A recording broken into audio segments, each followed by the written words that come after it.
अब तो विवाह का सब कार्य हो गया, कोई बाकी नहीं बचा।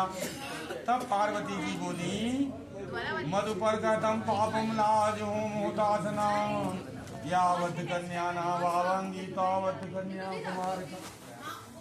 पार्वती जी ने कहा कि महाराज, हमारे पिता ने जो आपको मधुपर के भोजन कराए, उसके प्रभाव से उनके जन्म के संपूर्ण पाप दूर हुए। राजा होम करने से अग्निदेव प्रसन्न हुए, परंतु जब तक हम आपके वामांग भाग में न आए तब तक मैं अपने पिता की कुंवारी कन्या हूँ। तो भगवान शंकर ने कहा, देवी आप वामांग भाग में आ जाओ।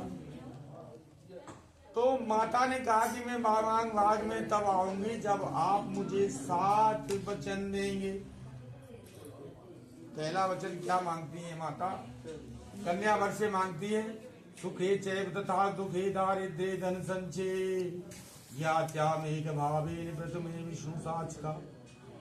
अर्थ का कहने का अर्थ है, सुख दुख दरिद्रता किसी भी कैसा भी समय हो, एक सा प्रेम रखो और स्वस्थ। पहला वचन स्वस्थ।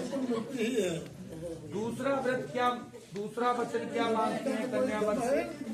होमे यज्ञ ते दाने ते त्रयात्रोपवेश के, सहित में करिते द्वितीय विष्णु साच।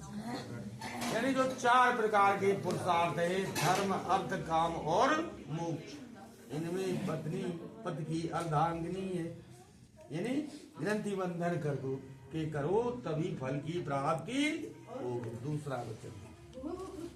तीसरा वचन क्या मांगा है माता पार्वती ने भगवान शंकर से? बाला चैव विवाह वृद्धावस्था त्रय संभवी, या क्या विष्णु साच का।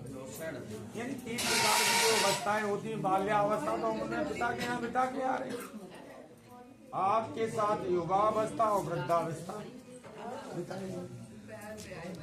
जैसा युवावस्था में प्रेम है वैसे ही वृद्धावस्था में रहना। तीसरा वचन। चौथा वचन क्या है? अर्थो धर्मस्य कामक्ष मोक्षस्य यच्च तुष्ट्यम गीत्या में महादेव चतुर्थे विष्णु साच का। किसी प्रकार का कोई भी धर्मानुष्ठान करें, ग्रंथि बंधन करके करें, किसी देव स्थान पर जाए तो साथ में तो ही फल प्राप्त होगा। चौथा वचन। 5वां वचन क्या? गोमयेष्यादि पंचानाम पशूनाम क्रय विक्रय मया सएव कर्तव्यो पंचमे विष्णु साच का। जैसे पुराने समय में गाय भैंस आदि का व्यापार होता था, लेकिन अब समय बदल गया है, तो कोई भी व्यापार करो सलाह से करो तो वो सफल होगा। 5वां वचन। 6वां वचन क्या है? 6वां वचन है जो सिर्फ हमारा भारतवर्ष ही है। वर्षा कलान महादेव षष्ठ ऋतुनाच या क्रमातेषु चैल भोज्यम सा षष्ठे विष्णु साच का। यानी हमारे भारतवर्ष में ही 6 प्रकार की ऋतु है, बाकी देशों में 4 प्रकार। तो आपकी जिम्मेदारी है ऋतु में वस्त्र लेना। जैसे आपकी 6वां वचन। 7वां वचन बहुत महत्वपूर्ण है, ध्यान से सुनो। अन्न गए सखी संगे यदि तिष्ठाभ्याम प्रभु, अपराध क्षमा तत्व सत्य में विष्णु साच।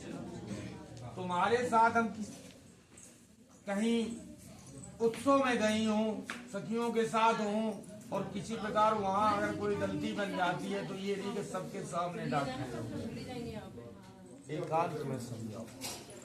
7वां वचन। भगवान